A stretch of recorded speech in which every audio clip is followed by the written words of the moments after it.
అందరికీ ముందుగా తెలుగు భాష దినోత్సవ శుభాకాంక్షలు. తెలుగు భాష దినోత్సవ శుభాకాంక్షలు. తెలుగు భాష దినోత్సవాన్ని ప్రతి సంవత్సరం ఆగస్టు 29న భారతదేశంలో తెలంగాణ మరియు ఆంధ్రప్రదేశ్లో జరుపుకుంటారు.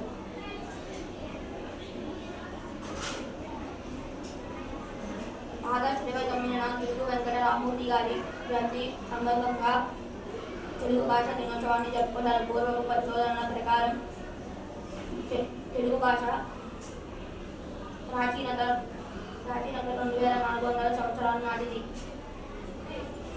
తెలుగు భాష ద్రావిడ భాషల కుటుంబానికి చెందిన భాష.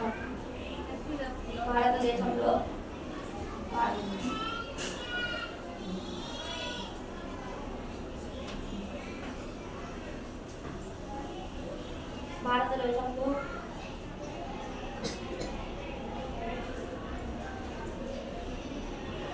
మాట్లాడే మాతృభాషల్లో తెలుగు 4వ స్థానంలో ఉంది.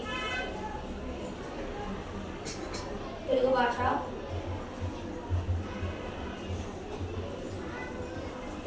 గొప్పతనం తెలియాలంటే తెలుగులో మాట్లాడాలి. ఎందరో గొప్పవారు రాసిన రచనలు, పద్యాలు, గేయాలు, కవితలు చదవాలి.